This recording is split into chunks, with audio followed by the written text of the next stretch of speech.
사도행전 19장 1절부터 10절까지의 말씀 교독합니다. 1절 제가 먼저 읽습니다. 아볼로가 고린도에 있을 때 바울이 윗지방으로 다녀 에베소에 와서 어떤 제자들을 만나 이르되 너희가 믿을 때에 성령을 받았느냐? 이르되 아니라 우리는 성령이 계심도 듣지 못하였노라. 바울이 이르되 그러면 너희가 무슨 세례를 받았느냐? 대답하되 요한의 세례니라. 바울이 이르되 요한이 회개의 세례를 베풀며 백성에게 말하되 내 뒤에 오시는 이를 믿으라 하였으니 이는 곧 예수라 하거늘 그들이 듣고 주 예수의 이름으로 세례를 받으니 바울이 그들에게 안수하매 성령이 그들에게 임하심으로 방언도 하고 예언도 하니 모두 12사람쯤 되니라. 바울이 회당에 들어가 석 달 동안 담대히 하나님 나라에 관하여 강론하며 권면하되 어떤 사람들은 마음이 굳어 순종하지 않고 무리 앞에서 이 도를 비방하거늘 바울이 그들을 떠나 제자들을 따로 세우고 두란노 서원에서 날마다 강론하니라. 2해 동안 이같이 하니 아시아에 사는 헬라인나 다 주의 말씀을 듣더라. 아멘. 사도행전 19번째 시간 담대하고 성실하게 라는 제목으로 하나님의 말씀 전하겠습니다. 사도행전의 시작은 오순절 성령의 역사죠. 그래서 성령이 너희에게 마시면 오직 성령이 너희에게 마시면 너희가 권능을 받고 예루살렘과 온 유대와 사마리아와 땅 끝까지로 내 증인이 되리라. 이제 그 말씀이 이루어지는 과정을 기록하고 있습니다. 근데 오늘 사도행전 19장에서 오순절 성령의 역사와 같은 역사가 다시 일어나고 있습니다. 바로 에베소입니다. 에베소는 오늘날도 지도상에 찾으실 수가 있는데요. 터키의 서남부 쪽입니다. 그때 당시엔 그걸 소아시아라고 불렀습니다. 성경에 보시면 아시아라고 나오는데 오늘날의 우리 동남아시아, 우리 한국이 속해 있는 이런 아시아권을 얘기하는 게 아니라 그때 당시에 오늘날로 치면 터키 쪽을 바로 소아시아라고 부릅니다. 그 서부 쪽에 있는 에베소에서 성령의 역사가 나타나게 됩니다. 사실 에베소는 썩은 물이 고인 곳과 같았습니다. 하지만 이곳에 말씀의 씨가 떨어지고 성령의 바람이 불었을 때 놀라운 부흥이 일어났습니다. 이것이 하나님의 능력입니다. 아무리 썩었다고 할지라도 성령의 바람이 불면 가장 영광스럽고 아름다운 곳으로 변화됩니다. 마른 뼈도 다시 살아날 수 있습니다. 하나님의 말씀 앞에 불가능은 없습니다. 그리고 말씀대로 순종하는 성도들이 파도처럼 일어나게 됩니다. 예수님 말씀입니다. 요한복음 14장 15절입니다. 시작. 너희가 나를 사랑하면 나의 계명을 지키라. 예수님을 사랑하면 예수님의 계명을 지킵니다. 말로는 사랑을 하는데 그 말을 지키지 않으면 말로만 사랑하는 것입니다. 우리가 예배드릴 때 하나님 앞에 사랑을 고백합니다. 그런데 예수님을 사랑한다고 하면서 예수님의 말씀을 지키지 않는다고 그러면 말짱 헛거죠. 그렇게 되면 이제 예수님의 이름을 좀 세상 가운데서 불명예스럽게 만들 수도 있게 됩니다. 왜냐하면 말만 하고 삶이 따르지 않기 때문입니다. 예수님을 사랑하면 예수님의 계명을 지키게 되어 있습니다. 예수님의 계명은 요한복음 13장 34절 35절이죠. 새 계명을 너희에게 주노니 서로 사랑하라. 내가 너희를 사랑한 것 같이 너희도 서로 사랑하라. 너희가 서로 사랑하면 이로써 모든 사람이 너희가 내 제자인 줄 알리라. 우리가 너무나 잘 아는 말씀입니다. 예수님을 사랑하면 서로 사랑하라는 예수님의 계명을 지키게 되어 있습니다. 근데 그 기준이 상당히 높습니다. 내가 너희를 사랑한 것 같이 너희도 서로 사랑하라는 것입니다. 예수님이 우리를 어떻게 사랑하셨습니까? 내가 사랑할 만해서요? 나를 위해 죽어주실 정도로 내가 그렇게 잘 살았나요? 아닙니다. 내가 연약할 때, 내가 죄인일 때, 심지어 내가 하나님의 원수일 때, 나 하나님 필요 없습니다. 나는 내 힘으로 내 뜻대로 내 마음대로 살겠습니다. 그리고 하나님 떠났을 때도 하나님 우리를 버리지 않으셨어요. 그리고 우리를 계속 기다리고 계세요. 심지어 예수님은 그런 우리를 위해 먼저 죽으시고 부활하셨습니다. 예수님의 사랑은 먼저 사랑하는 사람입니다. 우리는 어떻습니까?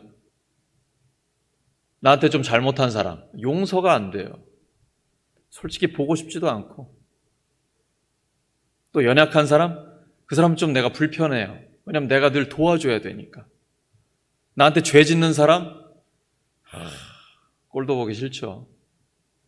그게 솔직한 사람의 심정입니다. 근데 예수님이 그런 나를 위해 먼저 사랑을 보여주셨습니다. 말로만 사랑하지 않고 생명을 내어주셨습니다. 그리고 부활로서 그 능력으로 우리에게 영원한 생명, 하나님의 나라를 주셨습니다. 이제 우리 차례입니다. 연약한 사람, 나한테 죄 짓는 사람, 심지어 아주 왼수 같은 인간, 먼저 사랑하는 겁니다. 내키지 않을 때도 사랑해야 됩니다. 이건 감정이나 내 처지와 관계없습니다. 왜냐하면 예수님의 명령이니까요. 예수님을 사랑하는 사람은 예수님의 명령대로 살아가는 겁니다. 내 감정, 어떤 내 느낌대로 그렇게 살아가는 건 누구나 할 수 있는 겁니다. 하지만 예수님을 사랑하는 사람은 내 감정이나 처지와 관계없이 예수님의 명령이기 때문에 그렇게 사랑하려고 의지적으로 노력하는 것입니다. 그건 매 순간 내가 그렇게 살기로 선택하는 것입니다. 인생은 선택입니다. 하나님의 사람은 예수님의 뜻을 선택합니다. 그런데요, 너무 어렵잖아요. 우리가 그렇게 사랑할 수 있도록 예수님이 도와주십니다. 고린도후서 5장 14절입니다. 시작. 그리스도의 사랑이 우리를 강건하시는도다. 그리스도의 사랑이 우리를 끄는도다. 이렇게 번역도 되어 있습니다.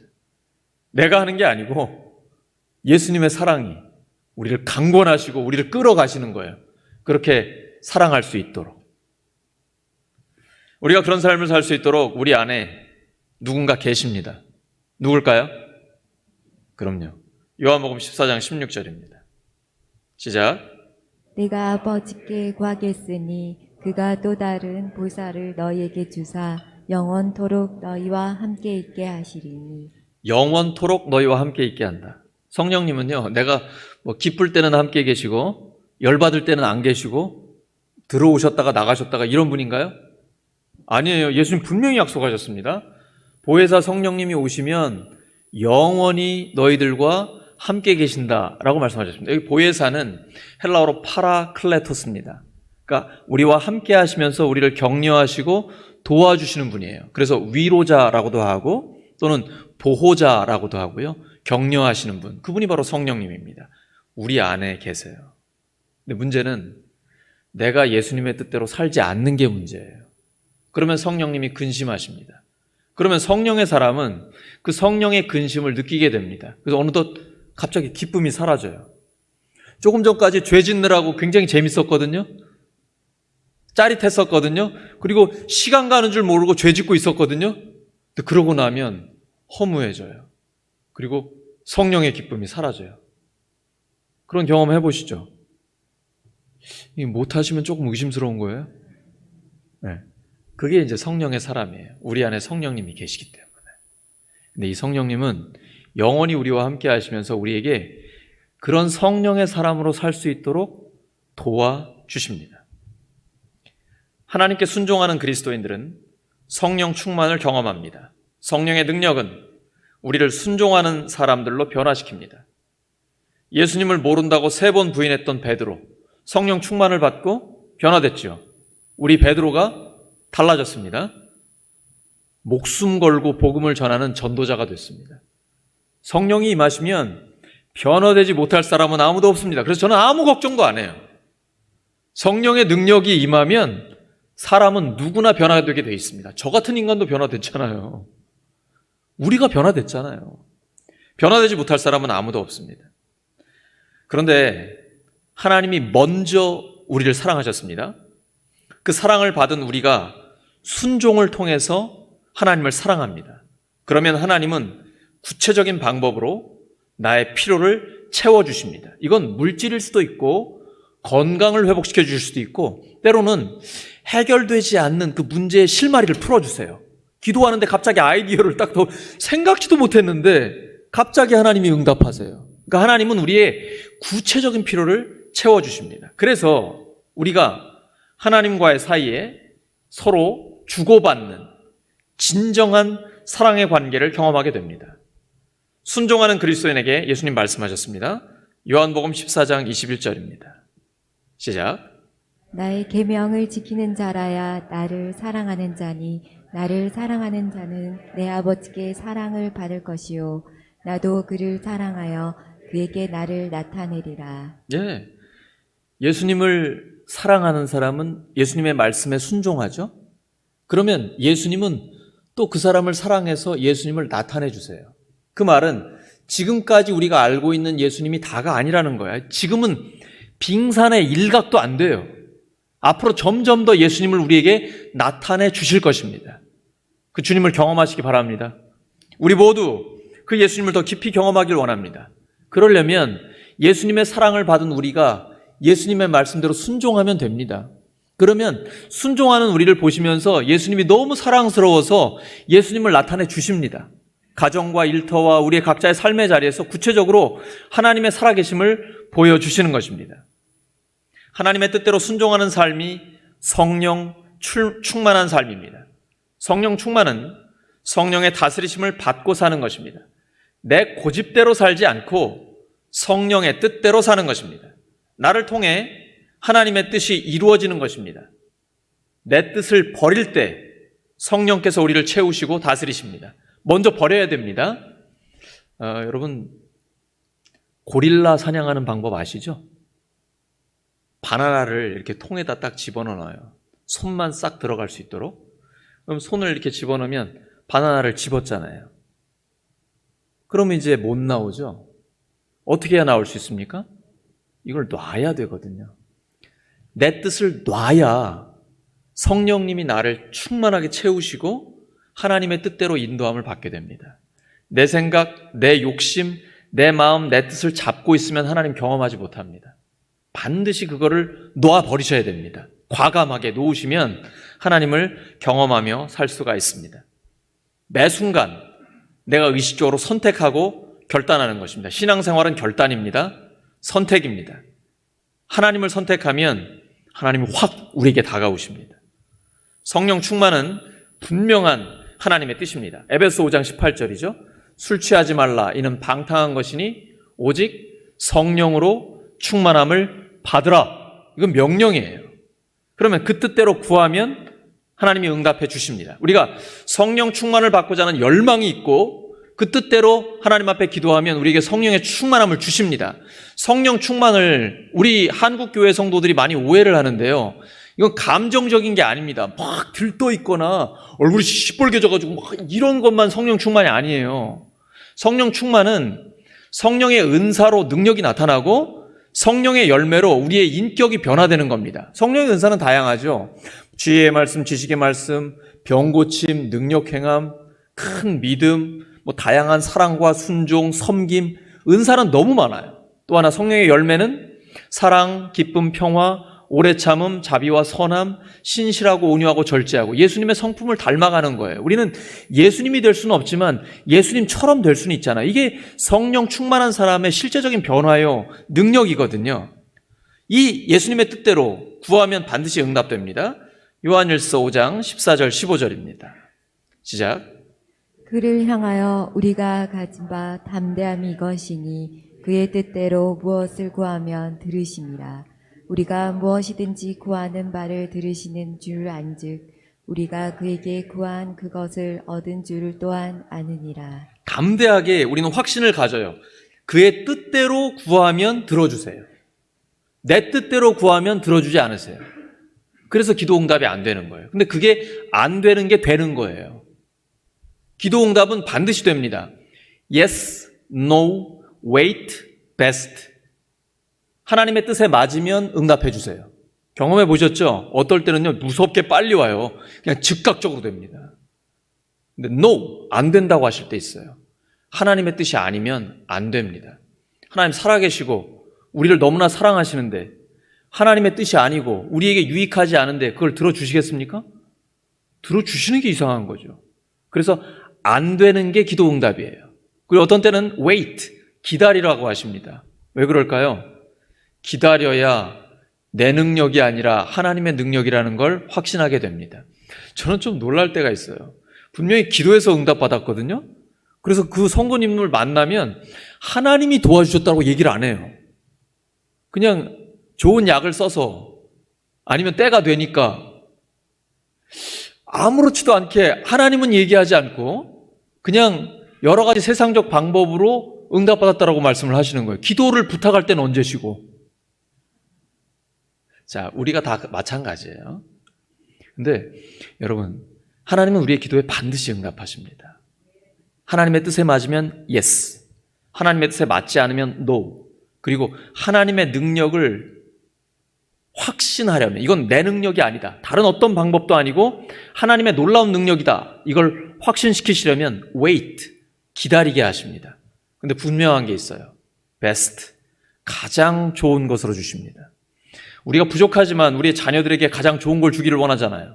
하물며 우리 하늘 아버지께서 구하는 자에게 가장 좋은 것을 주시지 않겠습니까? 구하는 자에게 성령을 주시지 않겠습니까? 기대하십시오. 기도하면 반드시 응답됩니다. Yes, no, wait, and the best. 하나님은 우리의 기도에 가장 좋은 것으로 응답해 주십니다. 이렇게 성령 충만 받으면, 기도 응답으로 성령 충만을 받게 되면 성령의 열매가 맺힙니다. 완벽하지는 못하지만 성품의 변화가 일어나요. 하지만 우리는 육신을 입고 있기 때문에 여전히 죄를 지을 때가 있습니다. 이때 이 죄를 해결하셔야 돼요. 신앙생활을 하시는 분들은 완벽하지 못하잖아요. 우리 다 마찬가지로 죄를 지을 때가 있거든요. 이 죄를 깨끗하게 해결하는 방법을 아셔야 돼요. 성령님이 우리 안에서 가르쳐 주십니다. 대수야, 너 그거 죄다. 그러면 요한일서 1장 9절의 말씀처럼 만일 우리가 우리 죄를 자백하면, 이 자백한다는 건 성령님이 가르쳐 주시는 그대로 솔직하게 고백하는 거예요. 만일 우리가 우리 죄를 자백하면 그는 미쁘시고 의로우사. 이게 제일 중요해요.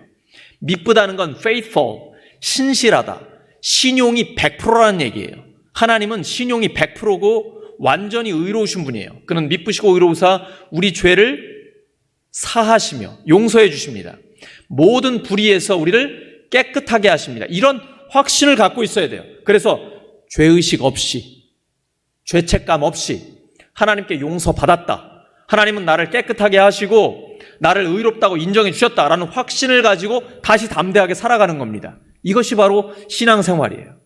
신앙생활 하다가 죄를 지으면 하나님 앞에 회개하고 죄 용서의 확신을 가지고 죄의식 없이 담대하게 하나님의 뜻대로 살아가는 것입니다. 주는 영이시니 주의 영이 계신 곳에는 자유가 있느니라. 옆 사람 축복해 주시기 바랍니다. 죄의식 없이 자유를 누리시기 바랍니다.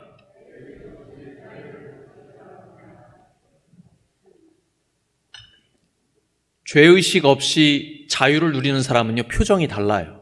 그 설교 들을 때, 말씀을 들을 때 이 눈빛이 달라요. 저는요, 이 설교자다 보니까 그거를 알아요. 참 이게 어떻게 하죠? 이렇게 설교를 하다 보면 눈빛이 별빛처럼 반짝이는 분들이 있어요. 하나님의 음성이 들리는 거예요. 그러면 내 삶이 확 달라집니다. 하나님의 말씀은 무에서 유를 창조하세요. 아무것도 없는 데서 빛이 있으라 그러면 빛이 생겨요. 말씀 한마디에 우주 만물이 창조돼요. 그러니까 하나님의 말씀이 들리면요, 내 인생이 완전히 달라져요. 기대하십시오. 그렇게 하나님 앞에 집중하면요, 하나님 역사해 주십니다. 그리고 이러한 성령 충만은 결과가 나타나요. 에베소서 5장과 6장에 보시면 성령 충만한 사람은 가까이에 있는 사람들과의 인간관계를 통해 드러나게 돼요. 가족, 그리고 교회의 성도들, 직장에서는 직장 상사나 아니면 후배나 동료들과의 관계, 이런 가까이에 있는 사람들과의 관계에서 성령 충만함이 드러나게 됩니다. 자기의 삶에서 하나님의 권위를 인정하고 올바른 위치에 자신을 두게 됩니다. 이게 성경적인 개념의 의입니다. 의. 우리가 보통 얘기하는 옳을 의자가 아니고 성경에서 의롭다라고 하는 건 올바른 관계를 의미합니다. 하나님과 나, 이웃과 나, 그리고 환경과 나와의 올바른 관계예요. 성령 충만한 사람은 가까이에 있는 사람들과 올바른 관계를 맺게 돼요. 남편과 아내, 부모와 자녀, 그리고 직장의 동료들, 또 성도들과의 관계에서 올바른 관계를 갖게 돼요. 그러니까 관계가 좋잖아요. 그게 행복한 거예요. 사람은 관계가 좋으면 행복합니다. 성령 충만할 때 참된 행복을 누릴 수가 있게 되는 것이죠. 성령 충만은 우리 교회 같은 경우에는 성도들 간의 관계에서 드러나게 됩니다. 교회는 예수님의 피값으로 사셨습니다. 그리고 성도들의 땀과 눈물로 세워졌습니다. 우리 교회가 정말 예쁘잖아요. 진짜 예쁜 거예요. 제가 교회를 많이 다녀봤잖아요. 정말 아름다운 교회인데 우리 교회를 건축할 때에 정말 많은 성도들의 헌신이 있었다는 것을 제가 말씀을 들었습니다. 그리고 스크린도 새롭게 바뀌었잖아요. 이게 다 성도들의 헌신이거든요. 우리가 함께 축복하며 기도하지 않습니까? 이런 모든 헌신들, 땀과 눈물을 통해 우리 교회가 지금까지 세워졌고 또 앞으로 나아갈 것입니다. 그런데 제가 여러분에게 여쭤보겠습니다. 이렇게 땀과 눈물로 우리 교회를 세우신 여러분, 예수님 믿을 때 성령을 받으셨습니까? 절반밖에 답이 안 나오네. 다시 한번요. 예수님 믿으실 때 성령 받으셨습니까? 성령이 아니고는 예수님을 주님이라고 고백할 수 없습니다. 고린도전서 12장 3절에 기록되어 있습니다. 성령은 느낌이 아니에요. 성령님이 계시기 때문에 예수님을 주님이라고 고백할 수 있는 겁니다. 그게 가장 명확한 증거입니다. 오늘 본문 2절에 보면 바울이 에베소 교회 성도들에게 중요한 질문을 던져요. 믿을 때 성령을 받았느냐? 내 안에 성령님이 계십니다. 성령님이 계시기 때문에 우리가 주님 뜻대로 살고 있는 겁니다. 사도행전 2장 38절입니다. 시작. 베드로가 이르되 너희가 회개하여 각각 예수 그리스도의 이름으로 세례를 받고 죄 사함을 받으라. 그리하면 성령의 선물을 받으리니. 성령님은 선물이죠. 그 성령님이 지금부터 영원까지 나와 함께 하십니다. 바울이 에베소에서 복음을 전하고 안수를 했어요. 요즘은 이제 코로나 시대라 우리가 안수를 못 하는데 안수를 못 해도 괜찮습니다. 성령님이 임하셔요. 베드로가 고넬료 집안에 가서 말씀을 전할 때 말씀 듣는 모든 성도에게 성령님이 임하셨죠? 꼭 안수하지 않아도 예수님이 직접 안수해 주시고 또 말씀 들을 때 성령님이 임하십니다. 아무튼 에베소에서 바울이 말씀을 전하고 안수를 할 때 성령님이 임하셨습니다. 마치 오순절 성령의 역사처럼 충만한 역사가 나타나게 돼요. 그 역사를 경험한 바울이 회당에서 석 달 동안 담대하게 하나님 나라에 대해 가르쳤습니다. 사도 바울의 가르침의 주제는 하나님 나라입니다. 그런데 어떤 사람들은 마음이 굳어서 복음을 받아들이지 않고 오히려 비방했습니다. 이거 예상하셔야 됩니다. 우리가 복음을 전한다고 모든 사람들이 다 받아들이지는 않잖아요. 성경에도 마찬가지예요. 바울은 그 반대자들에게 얽매이지 않았습니다. 그들을 떠나서 제자들을 따로 세웠습니다. 안 되는 사람 붙잡고 시간 허비하지 않았습니다. 말씀을 들으려고 하는 사람들에게 집중했습니다. 그런 그 제자들에게 2년 동안 두란노 서원에서 날마다 오전 11시부터 오후 4시까지 하나님의 말씀을 가르쳤습니다. 이 시간을 제가 어떻게 알았을까요? 그 당시에 그 지역에서는 오전 11시에 공적인 활동이 중지됐고 많은 사람들이 오후 1시에 낮잠을 잤다고 합니다. 지금도 중동 지역은 낮잠을 자지요. 워낙 덥기 때문에 그러지 않으면 견딜 수가 없으니까요. 바울은 천막 만드는 일, 자기 생계를 위해서 그때 당시엔 일이 있었습니다. 오전에 일찍 그 일들을 다 하고 그 다음에 더위를 참으면서 영혼을 구원하고 제자를 삼기 위해서 더 중요한 일에 자신의 열정을 쏟아 부었던 것입니다. 그리고 그 바울을 통한 하나님의 말씀을 듣기 위해 많은 사람들이 낮잠을 포기하고 하나님의 말씀을 들었던 것입니다. 열정과 열정의 만남입니다. 우리 일부 예배 성도님들도 마찬가지시죠? 주일 아침에 이 늦잠을 포기하고 이렇게 별처럼 빛나는 눈으로 그것도 마스크 쓰고서 집중하고 계신 여러분, 하나님께서 축복하실 줄로 믿습니다. 옆 사람 축복하시기 바랍니다. 당신은 가장 탁월한 선택을 하셨습니다.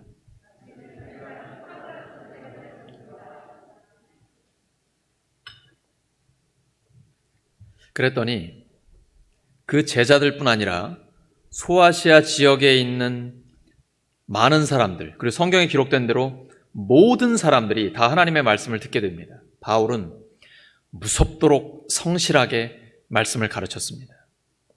반드시 승리하게 되어 있습니다. 무섭도록 성실하게 하나님의 말씀을 가르쳤습니다. 그리고 하나님은 그에게 빛나는 기회를 주셨습니다.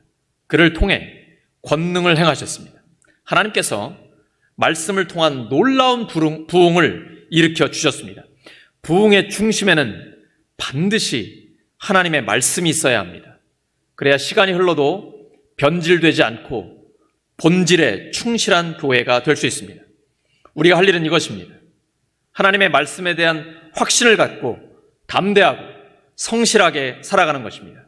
그러면 하나님이 기회를 주시고 놀라운 능력을 베풀어 주십니다. 목사한테만 그런 거 아닙니다. 성도님들에게 다 마찬가지입니다. 목회만, 교회 일만 하나님의 일이 아닙니다. 여러분이 몸담고 있는 일이 하나님의 일입니다. 어린아이를 가르치는 일, 고객을 대하는 일, 가정에서 가정을 돌보는 일, 모든 게 하나님의 일입니다. 그때에 하나님이 역사해 주십니다. 황금 같은 기회를 우리에게 주십니다. 준비된 사람만 그 기회를 잡을 수 있습니다. 하나님은 그를 통해 놀라운 능력을 나타내십니다. 저는 성경을 보면서 너무 궁금해요. 도대체 바울은 어떤 태도를 갖고 있기에 이렇게 놀랍게 하나님 앞에 쓰임받을 수 있는 것인가? 그는 날마다 하나님 나라의 백성으로 살려고 몸부림쳤습니다. 상황은 녹록하지 않았습니다. 바울에게는 적대자들이 있었고 악한 영들이 소란을 피웠고 점치는 문화가 판을 치는 치열한 영적 전쟁이 일어나고 있었습니다. 하지만 바울은 2년 동안 날마다 하나님 나라의 복음을 선포하고 예수님이 하나님 나라를 다스리는 주님이라는 것을 담대하게 외쳤습니다. 그랬더니 하나님께서 바울을 통해 역사하셨습니다. 하나님은 심은 대로 거두게 하십니다. 갈라디아서 6장 7절에서 9절입니다. 시작. 사람이 무엇으로 심든지 그대로 거두리라. 자기의 육체를 위하여 심는 자는 육체로부터 썩어질 것을 거두고 성령을 위하여 심는 자는 성령으로부터 영생을 거두리라. 우리가 선을 행하되 낙심하지 말지니 포기하지 아니하면 때가 이름에 거두리라. 나 예수님 믿고 신앙생활 열심히 하는데 이게 뭐야? 하나님 진짜 살아계시긴 한 겁니까? 심은 대로 거두는 겁니다. 신앙생활은요, 굉장히 정직합니다. 정직한 사람은 그런 말 못합니다. 심은 대로 거두게 되어 있습니다. 육체를 심으면 육체적인 것, 세상적인 것을 심으면 그것들을 거둡니다. 하지만 지금부터가 중요합니다. 지금부터 성령으로 심으면 앞으로 이제 놀라운 성령의 열매를 거두게 됩니다. 우리가 선을 행하되 낙심하지 말지니 포기하지 아니하면 때가 이름에 거두게 됩니다. 하나님은 반드시 응답하십니다. 그래서 저는요, 제가 잘못 심은 게 많기 때문에 불평하거나 불만하지 않습니다. 제가 일일이 저의 과거를 말씀드리지 않지만 저도 아주 장난이 아닌 사람이었습니다. 근데 저는 하나님 앞에 솔직히 이렇게 많이 심은 게 없는데 하나님의 은혜로 놀라운 하나님의 복을 받았습니다. 지금 받고 있고 앞으로 더 놀랍게 하나님이 역사하실 걸 확신하고 있습니다. 이제 우리가 지금부터 성령으로 심으면 하나님은요, 우리가 정말 깜짝 놀랄 일들을 우리의 삶 가운데 일으켜 주실 것입니다. 우리 교회는 날마다 하나님 나라에 대해 배우고 실천하는 공동체입니다. 그럴 때 우리 가정과 일터, 지역사회와 나라를 하나님 나라로 변화시킬 수 있습니다.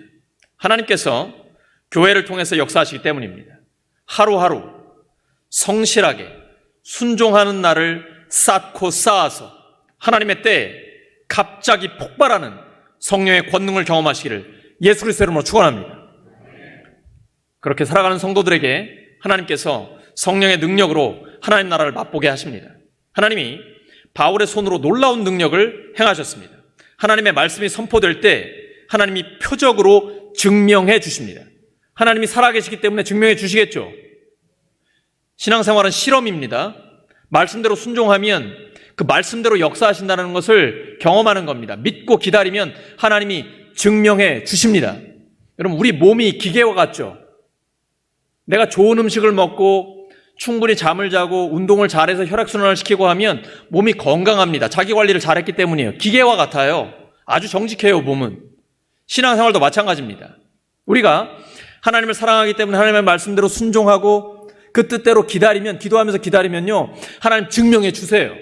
하나님 살아계시기 때문이에요. 그리고 하나님 우리를 사랑하실 뿐 아니라 능력도 있으시기 때문에 반드시 우리의 삶에 확실하게 증거를 보여주십니다. 히브리서 4장 12절입니다. 시작. 하나님의 말씀은 살아있고 활력이 있어 좌우의 날선 어떤 검보다도 예리하여 혼과 영과 및 관절과 골수를 찔러 쪼개기까지 하며 또 마음의 생각과 뜻을 판단하시나니. 하나님의 말씀은 살아있거든요. 우리를 수술합니다. 그리고 온전하게 회복시키셔서 하나님의 사람으로 만들어주세요. 그런데 하나님이 증명하실 때 놀라운 일이 일어나요. 바울이 쓰던 손수건과 앞치마를 통해서 역사하신 거예요. 그가 이제 천막을 만들 때 수건으로 땀을 닦고 또 앞치마를 두르고 앞치마 하고 나서 이제 천막을 만들잖아요. 그의 땀이 배어있는 그의 노동, 겸손함과 헌신의 상징인 그 손수건과 앞치마를 통해서 병이 치료가 되고 악한 영들이 떠나가는 역사가 나타나게 됩니다. 물론 그런 물건에 어떤 힘이 있는 건 아니고 오직 예수 그리스도의 이름에 강력한 능력이 있는 것입니다. 그런데 하나님의 권능이 노동으로 단련된 바울의 손을 타고 흘렀다는 게 중요합니다. 신앙생활은 요행을 바라는 게 아닙니다. 저는 평생 복권을 한 번도 사본 적이 없습니다. 선물을 한 번 받아본 적은 있는데 안 되더라고요. 저는 요행을 바라지 않습니다. 신앙생활은 요행이 아니에요. 마치 예수님을 믿는 것을 미신처럼 뭔가 이렇게 도깨비 방망이처럼 그렇게 기대하시는 것은 잘못 믿는 겁니다. 성경의 하나님은 그런 분이 아니에요.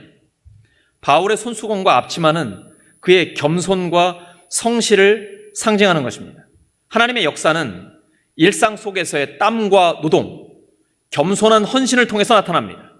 하나님의 초자연적인 능력은 자연적인 원칙에 충실한 삶을 통해 나타납니다. 왜냐하면 하나님은 정직하고 겸손하고 의로우신 분이기 때문입니다. 공의로우신 분이기 때문이에요. 그 하나님의 성품이 예수님을 통해 드러나게 됩니다. 하나님이 어떤 분이신가 궁금하시죠? 그러면 마태, 마가, 누가, 요한복음을 잘 보시면 됩니다. 그 복음서에 나타난 예수님을 통해 하나님이 어떤 분이신지 아주 확실하게 보여주시기 때문입니다. 예수님은 온유하고 겸손한 분입니다.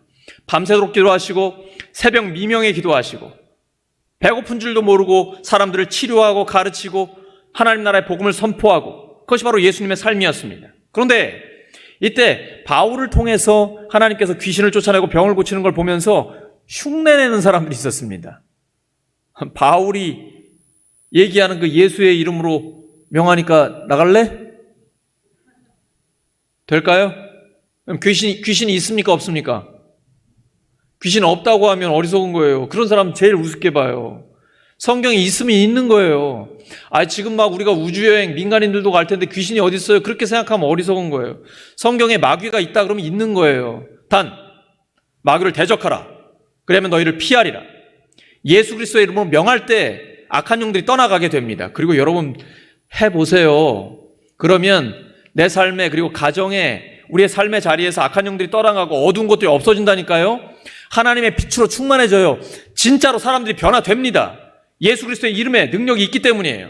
흉내낸다고 되는 건 아닙니다. 사도행전 19장 15절입니다. 시작. 악기가 대답하여 이르되 내가 예수도 알고 바울도 알거니와 너희는 누구냐? 너희는 누구냐? 그러면서 귀신한테 져가지고 옷이 벗겨져서 도망치게 됩니다.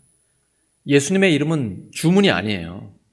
믿지 않고 이용만 하려고 하면 그런다고 되는 게 아닙니다. 예수님의 죽으심과 부활의 복음을 믿고 예수님을 구원의 주님으로 영접하여 주님과 동행하는 사람에게 예수 그리스도의 이름이라는 권세를 우리에게 주어진 거예요. 그래서 하나님의 자녀가 권세라는 거예요. 엑수시아라는 헬라어. 우리에게 권능이 주어진 거예요. 예수 그리스도의 이름에 그 힘이 있는 것입니다. 혹시 오늘날 기독교인들이 이 귀신들도 우습게 여기는 그런 상황은 아닙니까? 악한 영들조차 예수 믿는 사람들을 우습게 여기지 않습니까? 우리 성도들은 바울처럼 능력의 종으로 쓰임받기를 소망합니다. 예수님께서는 우리에게 뱀과 전갈을 밟는 권세를 주셨습니다. 권세를 주셨는데 누리지 못하면 바보입니다.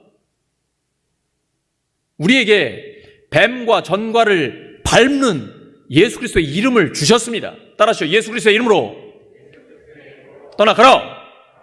악한 영은 떠나가게 돼 있어요. 죄와 사망의 권세를 깨뜨린 부활의 주님 예수 그리스도의 이름이 우리에게 있기 때문입니다. 이렇게 거짓으로 귀신을 쫓으려는 자들이 창피를 당해서 패배를 당했어요.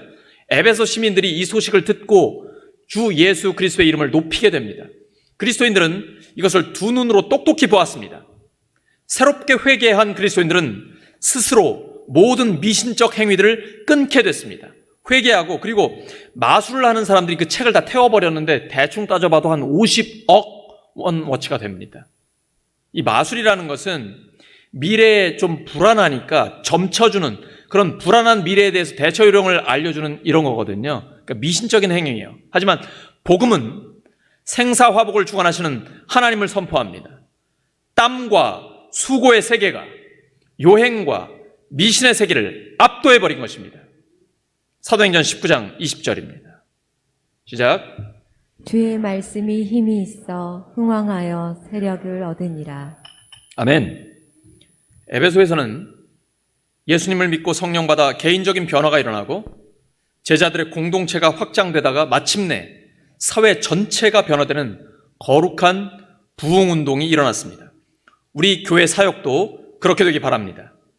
예수님의 복음으로 한 사람이 변화되고 교회가 건강하게 성장해서 마침내 울산 전체가 변화되는 거룩한 부흥운동이 일어나기 바랍니다. 우리가 서 있는 이 자리가 바로 그 부흥의 자리가 될 것입니다. 말씀 정리합니다. 하나님은 오늘도 말씀에 붙잡힌 성도들을 통해 하나님 나라 운동을 일으키기 원하십니다. 하나님 나라는 성령 충만한 성도들을 통해 죄악을 무너뜨리고 거룩한 부흥운동을 일으킵니다. 성령 충만하여 말씀대로 살아가면 하나님께서 그 말씀을 우리 삶에 실제로 이루어 주십니다. 우리 모두 담대하고 성실하게 말씀이 이루어지는 삶을 살기를 예수 그리스도의 이름으로 축원합니다. 함께 기도합니다. 하나님 아버지, 오늘도 저희들에게 말씀 주셔서 감사합니다. 썩은 물이 고인 것 같았던 에베소에 말씀이 뿌려지고 성령의 바람이 불 때 거룩한 부흥운동을 일으켜 주셨습니다. 저희들의 삶의 자리도 하나님께서 거룩한 부흥운동을 일으켜 주시옵소서. 저희 모두 담대하고 성실하게 말씀이 이루어지는 삶을 살 수 있도록 도와주시옵소서. 예수 그리스도의 이름으로 기도드립니다.